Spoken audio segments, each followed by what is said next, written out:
책을 통해 인생을 배운다. 책배우입니다. 오늘 추천드릴 책은 하트 오브 비즈니스라는 책입니다. 비즈니스라는 단어 앞에 하트가 붙어 있네요.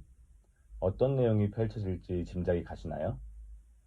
저는 어렸을 때는 아름다운 과정이 참 중요하다고 생각했습니다. 여러분도 그렇지 않으셨나요? 하지만 사회에 나오고 나서는 과정이 어떻게 되든 결과만 내놓으면 된다는 걸 알게 되었죠. 제가 잠시 회사에 들어가 영업직을 할 때에는 고객한테 어떻게 하면 그럴듯하게 잘 포장해 보여서 내 상품을 잘 팔 수 있을까에 대한 것들을 전수받았습니다. 그것이 정말 고객한테 필요한지 안 필요한지는 전혀 중요치 않았죠.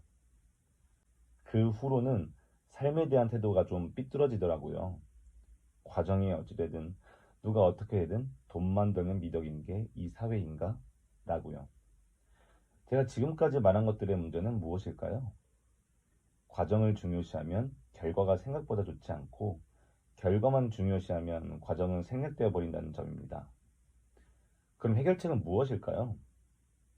네, 맞습니다. 좋은 과정과 좋은 결과가 있으면 되는데요. 네, 이게 말처럼 쉽지 않죠. 이 하트 오브 비즈니스라는 책은 파산 직전인 미국의 베스트바이라는 회사에 차기 최고 경영자로 입사한 저자가 어떻게 기업을 살렸는지에 대한 이야기입니다. 책상 앞에서 수치만 보면서 위로부터 아래로 내려오는 그런 영웅적 리더십이 아닌 직접 현장으로 가서 무엇이 문제인지 직원들에게 물어 알아내며 기업의 수익만이 아닌 기업이 사회에서 맡은 역할이 무엇인지 다시 생각해 볼 수 있게 하고 직원들에게 무조건적인 희생을 바라기보다는 회사를 위해 함께 노력하게끔 한 저자의 노력이 돋보이는 책입니다. 이제 읽어드릴 부분은 저자가 직원들을 어떤 마음으로 대했는지 살짝 엿볼 수 있는 대목입니다.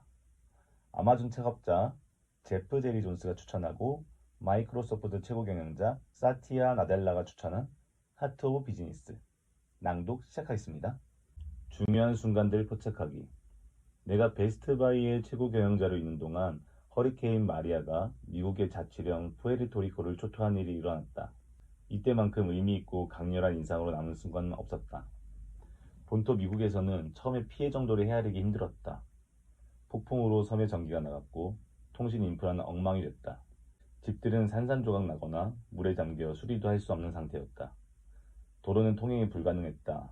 병원도 이용할 수 없었고 사람들도 다 대피한 상태였다.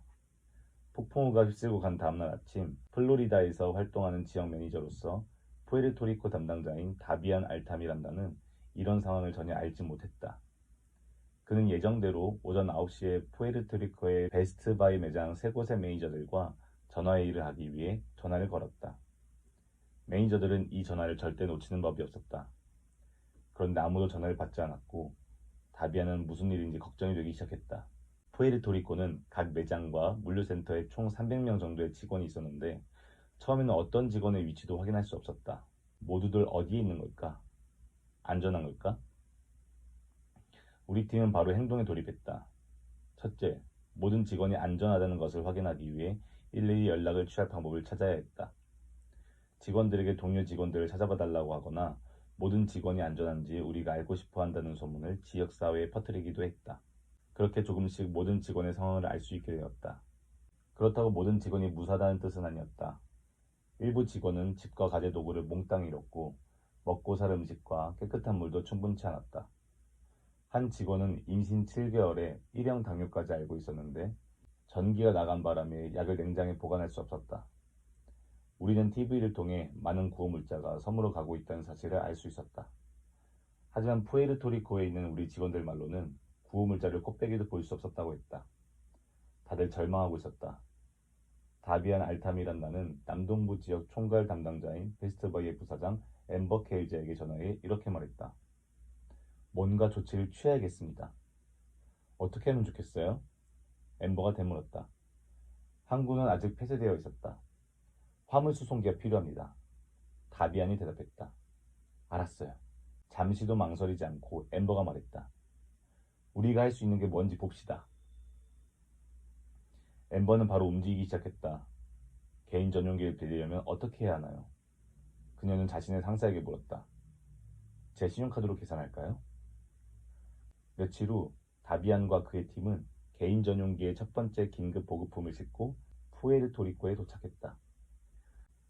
200명이 넘는 베스트바이 직원들이 대부분 블루 셔츠를 걸치고 그들을 맞기 위해 산호안의 베스트바이 매장에서 기다리고 있었다. 감정이 북받친 다비안이 매장 내 임시 연단에 서서 직원들을 향해 자신들은 잠시도 그들을 잃은 적이 없다고 말했다. 긴급 보급품을 마련할 비용으로 모든 직원에게 $200씩 지급됐다. 우리는 폭풍우가 지나간 뒤 4주 동안 매장이 폐쇄된 상태에서도 푸에르토리코 직원들에게 계속 급여를 지급했다.